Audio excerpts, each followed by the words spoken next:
Manchester, Piccadilly Gardens. Una tarde gris, lluviosa, desesperanzada. Un momento en el que el aire mismo parece impregnado de cansancio y silenciosa desesperación, y el cielo oprime la ciudad con un peso plomizo e indiferente. Un momento en el que las sombras son más largas y densas de lo que deberían, y cada sonido se ahoga en una melancolía general y apática. Un hombre está inmóvil en medio de la acera, inmóvil no como un transeúnte pensativo o un artista callejero, sino como un artefacto geológico incrustado en la corriente del tiempo. Su cuerpo está arqueado en una postura inconcebible, agónica, antinatural, como si un escultor invisible, con sádico deleite, hubiera modelado con él un monumento a la agonía. Su brazo derecho está extendido hacia adelante, los dedos contraídos en un espasmo convulsivo, como si intentara desesperadamente arrancar algo vital del aire mismo, del plomizo vacío inglés. La cabeza está echada hacia atrás con tal fuerza que parece que las vértebras cervicales están a punto de quebrarse y desmoronarse. Los ojos, muy abiertos, vacíos, miran fijamente al cielo plomizo, sin ver nada. Es una estatua viviente, un monumento espeluznante y silencioso a la caída del hombre en el mismo centro del mundo civilizado. La multitud lo rodea como un río indiferente, rodea una roca silenciosa. Cientos de personas, oficinistas con trajes baratos y arrugados, apresurándose a su almuerzo desolador, turistas con cámaras, buscando ángulos pintorescos pero apartando instintivamente sus objetivos de este espectáculo, madres jóvenes con cochecitos, cubriendo instintiva, animalmente, a sus hijos de esta encarnación del horror. Miradas breves, de asco, de perplejidad, de miedo. Nadie se acerca, nadie pide ayuda. En esta ciudad, como en muchas otras, están casi acostumbrados a tales espectáculos. Es solo uno más. Otra fea escultura urbana que desaparecerá en 1 o 2 horas para aparecer mañana en otra calle. Pero lo que sucederá a continuación romperá incluso esa gélida indiferencia urbana. Y entonces su cuerpo explota. Una descarga invisible, de alto voltaje y fuerza monstruosa, atraviesa cada músculo, cada célula, cada nudo nervioso. No solo cae, se desploma sobre el asfalto sucio y mojado, como una marioneta a la que le han cortado los hilos de repente. Y comienza el baile de San Vito, reescrito por el mismísimo diablo para una audiencia del siglo XXI. Una convulsión salvaje, inhumana. De su boca sale una espuma rosada y pegajosa. Los dientes rechinan con tal fuerza que ese sonido, parecido al crujido de huesos rompiéndose o al chirrido de metal oxidado, atraviesa el monótono ruido de la ciudad. No es epilepsia, no es una sobredosis de heroína, es un ataque. Lo llaman Spice, o Cata 2, o Mamba Negra, marihuana sintética, una hierba legal e inofensiva para fiestas. Eso dicen los vendedores en los oscuros rincones de Internet. Eso susurran los traficantes en las esquinas, ocultando la mirada. Eso estaba escrito en los paquetes coloridos y caricaturescos que hasta ayer se podían comprar legalmente en cualquier estanco, gasolinera o tienda de artículos para fumadores. Pero es una mentira. La mentira más grandiosa, más cínica y más mortífera del siglo XXI, envuelta en un brillante paquete con la imagen de un despreocupado Scooby-Doo o un enfurecido Hulk verde. Esta mentira ha construido imperios y ha destruido millones de vidas. En este colorido y atractivo sobrecito no hay ni un gramo, ni un microgramo de marihuana. Dentro hay biomasa barata, inerte e inútil. Malvavisco común de farmacia, agripalma, damiana, cualquier hierba seca capaz de absorber veneno. Porque es precisamente con veneno, concentrado e impredecible, con lo que está rociada. Con cannabinoides sintéticos, cocinados a toda prisa, en condiciones insalubres, sin control alguno, en laboratorios clandestinos y oxidados en alguna zona industrial de Guangdong, Shenzhen o en hangares abandonados de granjas colectivas de Europa del Este. La fórmula de este veneno cambia cada semana, cada día, cada hora. Cada nuevo lote es un juego de ruleta rusa con un revólver completamente cargado y apuntado a tu propia sien. Un sobrecito de este lote puede provocar una ligera euforia y un ataque de risa tonta. El siguiente, de la misma caja, con el mismo nombre y diseño, detendrá tu corazón. Provocará un accidente cerebrovascular hemorrágico masivo. Quemará para siempre las conexiones neuronales de tu cerebro, convirtiéndote en un vegetal sin voluntad que babea. Pero ellos aún no sabían que este juego estaba perdido desde el principio. Solo en un año, y únicamente en el Reino Unido, hubo más de 6.000 llamadas oficiales y registradas a los servicios de ambulancia relacionadas con el SPICE. Esta es la estadística oficial. Y esto es solo la minúscula punta visible de un gigantesco iceberg de muerte y sufrimiento. Cientos, miles de muertes que es imposible contar con precisión, porque los toxicólogos en las morgues, al realizar la autopsia a otro cuerpo joven, simplemente no saben qué buscar exactamente en la sangre de la víctima. El veneno muta más rápido de lo que la ciencia puede identificarlo y crear un sistema de prueba para él. Esto no es una droga en el sentido habitual de la palabra. Es un arma química en un envase de consumo minorista. Un arma de destrucción masiva, disfrazada de incienso inofensivo para lámparas aromáticas o de exótica mezcla para fumar. En cada paquete siempre hay una inscripción pequeña, casi ilegible: no apto para el consumo humano. Y esta es quizás la única pizca de cruel verdad en toda esta multimillonaria industria de la mentira. Pero ellos aún no sabían que esta inscripción se convertiría en el epitafio para toda una generación de almas descarriadas y perdidas. Para comprender los orígenes de esta locura química, de esta plaga sintética que, como un virus, se ha extendido por el planeta, es necesario retroceder. Allá donde las buenas intenciones, como suele ocurrir en la historia de la humanidad, pavimentaron un camino ancho y liso directo al infierno. A un laboratorio universitario tranquilo y bañado por el sol, donde un científico brillante y dedicado a su trabajo intentaba crear una medicina y en su lugar entregó sin querer a la humanidad la llave de la caja de Pandora. Todo comenzó en 1984. El doctor John William Huffman, un respetado profesor de química orgánica de la Universidad de Clemson en Carolina del Sur, recibió una generosa subvención del NIDA, el Instituto Nacional sobre el Abuso de Drogas. Su tarea era noble y extremadamente ambiciosa: estudiar el complejísimo sistema de receptores cannabinoides en el cerebro humano. Quería crear moléculas completamente sintéticas que se ajustaran perfectamente a estos receptores, como una llave a su cerradura, para activarlos y lograr una potente analgesia, pero al mismo tiempo, y este era el punto clave y fundamental de su investigación, sin provocar el colocón psicoactivo característico de la marihuana natural. Era un auténtico científico de la vieja escuela, una en vías de extinción, metódico, meticuloso, pedante, completamente inmerso en su trabajo. Su mundo consistía en matraces, retortas, cromatógrafos y complejas fórmulas estructurales que dibujaba en la pizarra. Durante años, él y su pequeño equipo de devotos estudiantes de posgrado sintetizaron cientos de compuestos químicos nuevos que nunca antes habían existido en la naturaleza. A cada nueva sustancia le asignaba sus iniciales y un número de serie: JWH 018, JWH 073, JWH 200, JWH 250. Buscaba su santo grial terapéutico, una forma de tratar el dolor crónico insoportable, aliviar las náuseas agónicas de los pacientes con cáncer después de la quimioterapia, mitigar los síntomas de la esclerosis múltiple. El mundo de las drogas callejeras, los laboratorios clandestinos y la desesperación humana le era completamente ajeno y carente de interés. Él creaba medicamentos, no venenos. Al menos, eso pensaba.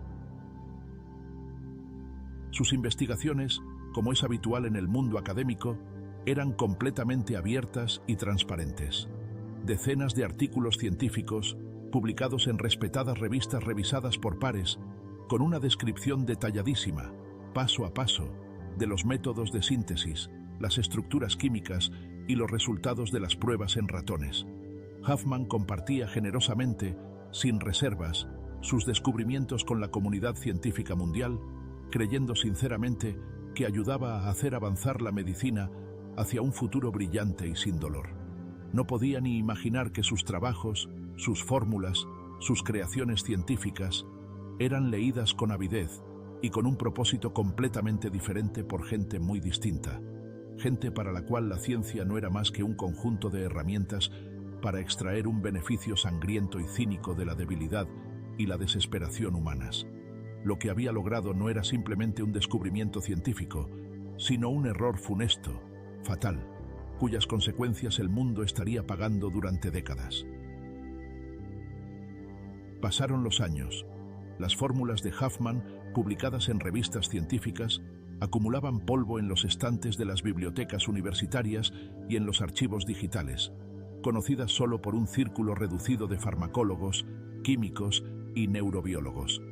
Pero a mediados de la década de 2000, alguien, un genio anónimo del mal, un empresario clandestino con una intuición diabólica y una ausencia total de conciencia, vio en aquellos viejos y polvorientos artículos científicos una inagotable mina de oro. Conectó los puntos que nadie antes que él había podido o querido conectar. Aquí está la fórmula del JVE-0218, un potentísimo agonista de los receptores cannabinoides. 5. Y según algunos datos, hasta 10 veces más fuerte que el tetrahidrocannabinol natural. Aquí está la instrucción detallada, como en un libro de cocina, para su síntesis a partir de reactivos comerciales disponibles. Y aquí está el hecho clave, decisivo. Esta sustancia no estaba incluida en ninguna lista de narcóticos prohibidos en ningún país del mundo. La lógica era simple, elegante y mortal en su genialidad.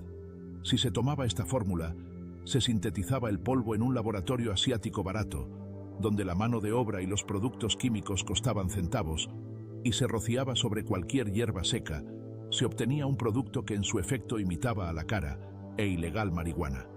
Pero formalmente, legalmente, desde el punto de vista de cualquier ley, no lo era.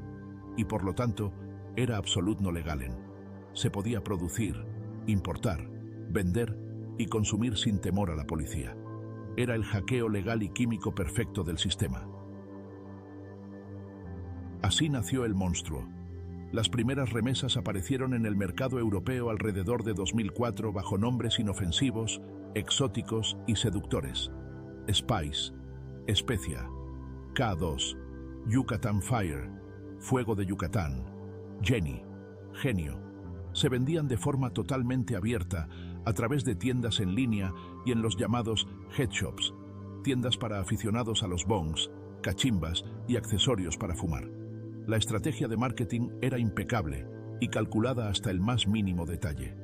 Era una mezcla de hierbas para meditar, un incienso exótico, un aromatizante para crear un ambiente relajante, un envase llamativo, atractivo, casi infantil. Prometía euforia legal, relajación total y diversión desenfrenada sin el menor riesgo ni problemas con la ley. Pero detrás de ese brillante envoltorio se escondía un abismo. Jóvenes, estudiantes, clubbers, oficinistas cansados de la rutina, todos se lanzaron a probar la sensacional novedad. Era como el sueño hecho realidad de toda una generación. Un subidón legal que se podía comprar en la tienda de la esquina o pedir a domicilio, como una pizza, sin riesgos relacionados con el mundo criminal, sin traficantes turbios en callejones oscuros, sin temor a una redada policial sorpresa. Parecía una revolución del consumo en el mundo de las sustancias psicoactivas. Pero muy pronto, este dulce y seductor sueño se convirtió en una pesadilla pegajosa, asfixiante y paranoica, de la que era imposible despertar. Las primeras señales de alarma, al principio escasas y esporádicas, y luego cada vez más frecuentes y alarmantes, comenzaron a sonar en los servicios de urgencias de toda Europa y América. Los médicos de las salas de urgencias, que lo habían visto todo en su carrera, se enfrentaban a un fenómeno que nunca antes habían presenciado. Los pacientes, en su mayoría jóvenes de entre 15 y 30 años, llegaban en un estado de agitación psicomotriz extrema, con una taquicardia galopante de casi 200 pulsaciones por minuto, vómitos incontrolables, una paranoia monstruosa y absorbente, y alucinaciones vívidas y aterradoras. Gritaban que los perseguían demonios con ojos ardientes, que un fuego invisible devoraba sus entrañas, que las paredes de la habitación se cerraban para aplastarlos. Los médicos estaban total y absolutamente desconcertados. Actuaban según el protocolo estándar. Tomaban muestras de sangre y orina y realizaban los análisis de rutina para las drogas más comunes. Y los resultados los dejaban en estado de shock y perplejidad. En los organismos de aquellas personas que se debatían, gritaban y morían de terror, no había nada. Ni tetrahidrocannabinol, ni opiáceos, ni anfetaminas, ni cocaína, ni barbitúricos. Según todas las pruebas existentes, los pacientes estaban completamente sobrios, pero su mente, su conciencia, se encontraba en un infierno personal y artificial del que no había escapatoria. Era un fantasma químico que mataba a la gente sin dejar rastro. Mientras los médicos y toxicólogos de todo el mundo intentaban desesperadamente comprender a qué nueva plaga química se enfrentaban, el negocio de los químicos clandestinos prosperaba y se expandía exponencialmente. Tan pronto como un país, por ejemplo Alemania o Austria, tras largos y tortuosos procedimientos burocráticos, finalmente incluía la sustancia específica TWH018 en la lista de sustancias prohibidas. Laboratorios anónimos en China o Europa del Este reaccionaban de inmediato. Tomaban la fórmula original de Huffman y, como genios malignos del diseño, cambiaban en ella un átomo, un enlace molecular. Nacía un nuevo cannabinoide sintético aún no prohibido, JWH-CCO73, y luego TWH-250, AM-201, UR-144. Miles de ellos. Cada uno de ellos era absolutamente legal hasta el preciso momento en que volvía a ser prohibido. Era un interminable, agotador y de antemano perdido juego del gato y el ratón, en el que los legisladores y las fuerzas del orden siempre estaban en el papel de perseguidores, rezagados por varias vueltas. La prohibición de un compuesto químico específico llevaba meses, si no años, de aprobaciones, peritajes y lecturas parlamentarias. La creación de uno nuevo que eludiera esa prohibición, unos pocos días de trabajo de un químico y un par de clics de ratón para pedir los precursores. Los fabricantes siempre iban 10 pasos por delante, inundando el mercado con venenos cada vez más nuevos. Y cada molécula siguiente, creada en esta loca carrera armamentista, era más potente, más tóxica y más impredecible que la anterior. No les importaban las consecuencias para el consumidor final. Solo les interesaba el beneficio y adelantarse a la ley. Lo que habían construido no era simplemente un negocio en la sombra. Era una cadena de montaje de muerte global y altamente eficiente, funcionando 24 horas al día, 7 días a la semana. Imaginen este laboratorio clandestino en algún suburbio industrial de Shanghái o Guangzhou. No es una instalación científica estéril de las películas de Hollywood. Es un cobertizo de hormigón sucio y maloliente, con un techo que gotea y suelo de tierra.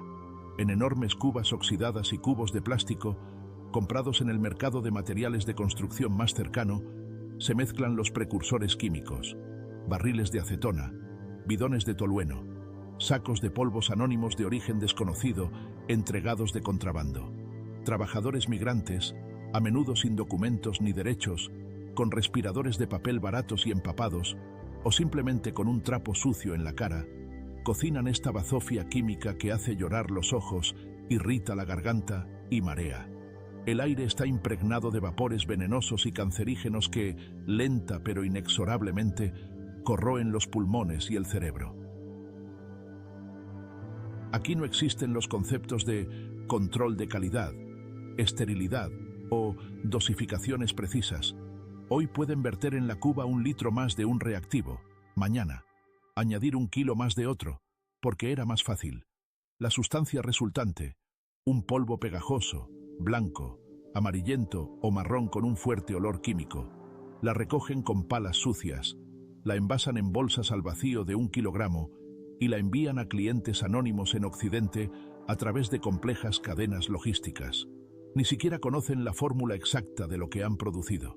Simplemente siguen unas instrucciones impresas de Internet, descargadas de algún foro químico clandestino. Son engranajes en una enorme máquina, sin ver el panorama completo. Pero es precisamente su indiferencia y la codicia de sus jefes lo que ponía en marcha el volante mortal. Luego, este veneno concentrado, 1000 veces más potente que el producto final, llega a los distribuidores en Europa o América. Aquí, en algún garaje sucio, almacén abandonado o sótano húmedo, comienza la segunda etapa de producción, no menos cínica. El polvo se diluye en acetona barata o alcohol isopropílico hasta convertirlo en un líquido turbio y venenoso. Después, con un pulverizador de jardín común de $20, este líquido se aplica generosamente sobre materia vegetal barata. Puede ser cualquier cosa: hojas de tusílago, damiana, té verde barato o simplemente hierba cortada en el descampado más cercano y secada. La secan sobre enormes lonas, extendidas directamente sobre el sucio suelo de hormigón, junto a manchas de aceite y excrementos de rata. La pulverización es extremadamente desigual. No es una producción farmacéutica de alta precisión. En una esquina de la lona, la concentración del veneno puede ser 10 o incluso 100 veces mayor que en otra. En algunos lugares, la hierba apenas está impregnada, mientras que en otros se forman grumos enteros y cristales del químico puro, los llamados puntos calientes. Luego, toda esta paja envenenada se recoge con palas, se mezcla de cualquier manera y se envasa en llamativos sobrecitos de 3 gramos. Un sobrecito de esta mezcla puede contener una dosis letal, otro, del mismo lote, una casi nula. El comprador nunca sabe qué es exactamente lo que le tocará. Este es el principal horror existencial del Spice: su absoluta, total y aleatoria imprevisibilidad. No es una droga. Es un billete de lotería donde el premio gordo es la muerte instantánea o una locura perpetua e irreversible. Mientras las calles de las ciudades occidentales se llenaban lenta pero inexorablemente de zombies del Spice, estatuas congeladas y cuerpos convulsionando, una verdadera epidemia a gran escala, oculta a las miradas ajenas, se desataba en otro lugar, cerrado al mundo, en las cárceles. Para millones de reclusos en todo el mundo, el Spice se convirtió en la tormenta perfecta, la solución a todos sus problemas y al mismo tiempo la fuente de horrores nunca antes vistos, transformando el sistema penitenciario en un infierno en la tierra. La cárcel es un mundo hermético de control y supresión total.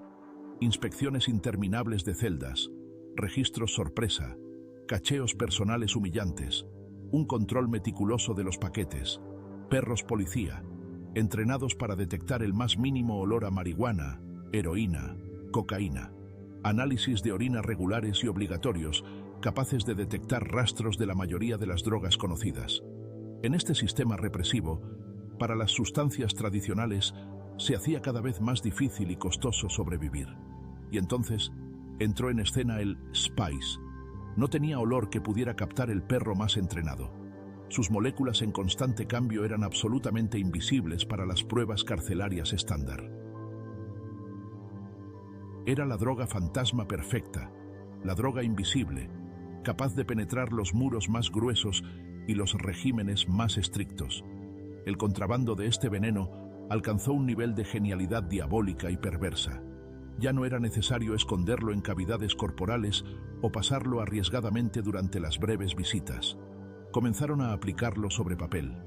El cannabinoide sintético líquido, disuelto en acetona volátil, era absorbido por la estructura porosa de una hoja de papel A4 normal, de una tarjeta de felicitación, de una carta oficial de un abogado, o, lo que era el colmo del cinismo y el sacrilegio, en un dibujo infantil, supuestamente enviado por la hija o el hijo del recluso. El papel se secaba en pocos minutos, sin dejar olor, ni color, ni rastro visible alguno. El recluso recibía por el correo de la prisión un dibujo de apariencia inocente, una casita, un sol, figuritas humanas dibujadas por la mano insegura de un niño. Arrancaba de esa carta un trocito minúsculo, del tamaño de la uña del pulgar. Lo enrollaba en un tubo apretado, lo mezclaba con el tabaco de un cigarrillo, le prendía fuego e inhalaba profundamente el humo cáustico y químico del papel envenenado. Eso era suficiente para durante 15 minutos, media hora o varias horas, emprender un viaje al otro lado de la realidad. Pero para una persona encerrada en una caja de hormigón 23 horas al día, incluso un viaje al infierno parecía una escapada deseable de la asfixiante rutina carcelaria. Todavía no comprendían que esa escapada conducía a una jaula mucho más terrible que la celda de una prisión, a la jaula de su propia mente destruida, reducida a cenizas. Los pabellones de las prisiones de todo el mundo, desde California hasta Siberia, se convirtieron en sucursales de un manicomio medieval, en una ilustración de los cuadros del Bosco. Los brotes de crueldad repentinos, desmotivados y bestiales se convirtieron en algo cotidiano. Un recluso que un segundo antes estaba tranquilamente sentado en su litera leyendo un libro, de repente saltaba con un grito salvaje e inhumano y comenzaba a golpearse la cabeza contra el muro de hormigón con una furia frenética, hasta que su rostro se convertía en una masa sanguinolenta, o se abalanzaba con una navaja casera sobre un compañero de celda al que conocía desde hacía muchos años, gritando que era un demonio con cuernos que había venido a llevarse su alma. Los guardias, veteranos del servicio penitenciario que habían visto de todo en su carrera, desde motines hasta los asesinatos más brutales, estaban sumidos en un terror genuino e indisimulado. Nunca se habían enfrentado a un nivel semejante de locura irracional y animal. Veían a personas que se sentaban durante horas en un rincón de la celda, hablando con interlocutores invisibles y defendiéndose desesperadamente de enemigos inexistentes. Personas que se arañaban la cara y las manos hasta el hueso, intentando arrancarse la piel bajo la cual, según les parecía, pululaban hordas de insectos repugnantes. Encontraban a los reclusos en sus celdas, congelados en posturas grotescas y absurdas, como aquellas estatuas en las calles de Manchester, con los ojos vidriosos y sin ver, y espuma rosada en los labios. A veces los encontraban ya fríos, paro cardíaco, paro respiratorio. En los informes oficiales, los médicos de la prisión escribían: muerte por causas naturales. Pero todos, desde el último recluso hasta el alcaide de la prisión, conocían el verdadero nombre de esa causa natural. El Spice no solo destrozaba la psique y las vidas de individuos, destruía todo el frágil ecosistema construido durante décadas y las leyes no escritas del mundo carcelario. Surgió un nuevo mercado, monstruoso en su escala, basado en deudas, chantaje y una violencia extrema. Las deudas por el Spice se convirtieron en la principal causa de peleas, apuñalamientos y asesinatos en las prisiones de todo el mundo. Una sola hoja de papel A4, completamente impregnada de veneno, la llamada hoja real o alfombra, podía costar en el mercado negro de la prisión cientos e incluso miles de dólares en su equivalente en cigarrillos, alimentos u otros objetos de valor carcelarios. Por ella mataban. Por ella convertían a personas en esclavos sexuales, obligándolas a saldar su deuda. La epidemia se desbordó mucho más allá de los muros de la prisión, envenenando las vidas de aquellos que nunca habían tocado este veneno. Las familias de los reclusos en libertad comenzaron a recibir llamadas anónimas con amenazas. Si no transferían dinero de inmediato a la billetera electrónica indicada, su hijo, esposo o hermano sería mutilado o asesinado. Pero lo más terrible no ocurría en los cuerpos, ni en los pabellones de las prisiones, ni en las cuentas bancarias. Sucedía en las profundidades más recónditas de la conciencia humana. La psicosis causada por el Spice no se parece a nada conocido por la humanidad. No son las alucinaciones alegres, caleidoscópicas y psicodélicas del LSD. No es el amor omnipresente, la empatía y la euforia del MDMA. Es una inmersión instantánea, total e irreversible en un infierno personal, hecho a la medida de tus miedos más profundos y ocultos. Los pocos que sobrevivieron a tal experiencia y lograron conservar restos de cordura para contarla, la describen casi con las mismas palabras espeluznantes. Es caer en un agujero negro. Es daño cerebral instantáneo en una bolsita. Imagina, das una calada profunda a un humo que sabe a plástico quemado y a química, y en ese mismo instante, sin transición ni aviso alguno, El mundo a tu alrededor se desintegra en millones de píxeles afilados, hostiles y vibrantes. Los sonidos se distorsionan, convirtiéndose en un zumbido de baja frecuencia que presiona los tímpanos y que vibra dentro de tu propio cráneo, como si un transformador gigante funcionara dentro de tu cabeza. El tiempo pierde su linealidad, se ralentiza hasta detenerse por completo, se congela y luego comienza a retroceder, repitiéndose en un bucle en el mismo momento de pesadilla. Un segundo se estira en una eternidad tortuosa e insoportable. Miras tus manos y no las reconoces. Te parece que pertenecen a otra persona, que están hechas de cera gris y fría, y que ahora comenzarán a derretirse, cayendo al suelo como una masa informe. Luego viene la paranoia, no una simple ansiedad o sospecha, sino una certeza absoluta, abrumadora e irrefutable de que estás muriendo, ahora mismo, en este mismo segundo. Sientes físicamente cómo tu corazón se salta un latido, luego otro, y después se detiene para siempre. Intentas respirar, but tus pulmones parecen haberse petrificado y llenado de hormigón. Estás muerto. Lo sabes con la misma certeza inquebrantable con la que sabes tu nombre. Y el siguiente pensamiento que atraviesa tu cerebro en desintegración es aún más aterrador. He muerto y he ido al infierno. Y ese infierno es la habitación en la que te encuentras, de la que no hay salida. Las paredes empiezan a respirar, cubriéndose de una baba orgánica, pulsante y repugnante.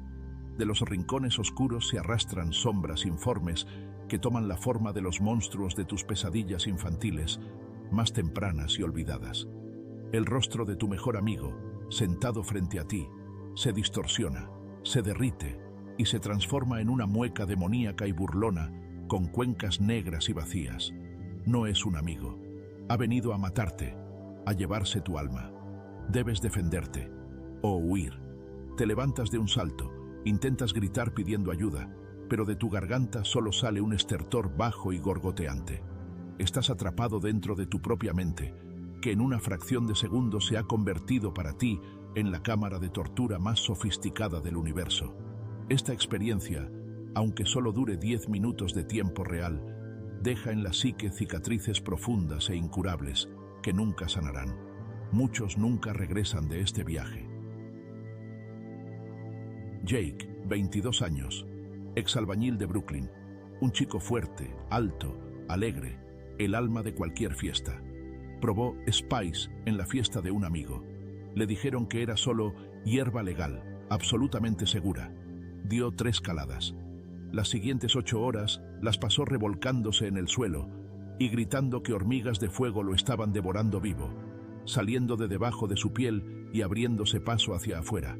Cuando lo llevaron al hospital, atado con correas, estaba absolutamente convencido de que los médicos eran agentes del gobierno enmascarados que querían extraer de su cerebro un chip implantado por extraterrestres durante un secuestro. Han pasado 2 años. Jake ya no consume, pero sufre graves ataques de pánico casi todos los días. A veces, caminando por una calle concurrida, de repente ve en los rostros de transeúntes al azar aquellas mismas muecas demoníacas y burlonas de su primer y último mal viaje. Él sabe que no es real, pero el terror helado y animal es absolutamente real. Se quedó para siempre en aquella habitación, en aquel infierno de 8 horas. Sarah, de 34 años, madre de 2 hijos de un pequeño y deprimido pueblo de Ohio. Perdió su trabajo en una fábrica que cerró. No pudo pagar las facturas de la casa. Se enganchó al Spice porque era más barato que la comida y le permitía olvidarse de todo por un tiempo, desconectarse de la desesperanzadora realidad. Empezó a vender cosas de la casa para comprar otro paquetito con una alegre imagen de dibujos animados. Primero, el viejo televisor, luego el anillo de bodas, después los juguetes de los niños, que sacaba de casa a escondidas mientras dormían. Un día, fumó en presencia de sus hijos. Le pareció que su hija de 5 años se transformaba en una araña gigante, peluda y de múltiples ojos que se arrastraba siseando para morderla. Agarró un cuchillo de cocina. Los vecinos oyeron gritos salvajes y el llanto desesperado de los niños y llamaron a la policía. A Sarah le quitaron los derechos parentales. Los niños están ahora en una familia de acogida, en otro estado. Sara vive en la calle. A veces se queda parada en una esquina, inmóvil en esa misma postura espeluznante y antinatural, con la mirada perdida en la nada. Se convirtió en una de esas estatuas sin rostro y rotas que ella misma solía evitar. Su infierno personal e interno se convirtió en un espectáculo público y callejero. Las autoridades de todo el mundo, aunque con retraso, intentaron luchar contra esta hidra de múltiples cabezas. Se crearon nuevas leyes, las llamadas leyes paraguas, que prohibían clases enteras de compuestos químicos en lugar de fórmulas individuales. La policía realizaba redadas sonadas y ejemplarizantes en head shops y estancos, confiscando toneladas de veneno. Pero era una batalla contra molinos de viento. En el lugar de una cabeza cortada, crecían inmediatamente 3 nuevas. Los fabricantes y traficantes se trasladaron a la Darknet, a chats cifrados y a mercados anónimos. Los empaques se volvieron menos llamativos, más utilitarios, para no atraer una atención innecesaria. En lugar de personajes de dibujos animados, aparecieron inscripciones serias y pseudocientíficas: químico de investigación, solo para uso en laboratorio, aromatizante de ambientes. El mercado se adaptó, se volvió más sigiloso, más conspirativo, pero no por ello menos letal. Es más, se volvió aún más peligroso. Si antes el consumidor al menos conocía el nombre de la marca, Spice Gold, K2 Summit, Black Mamba, lo que daba una frágil ilusión de cierto estándar y previsibilidad, ahora compraba a un traficante anónimo en Internet un polvo sin nombre o una mezcla para fumar ya preparada sin ninguna señal de identificación. ¿Qué hay exactamente dentro de ese paquete? ¿Qué fórmula? ¿Qué concentración? Nadie lo sabía. A menudo, ni siquiera el propio traficante, que no era más que un eslabón intermedio en una larga cadena.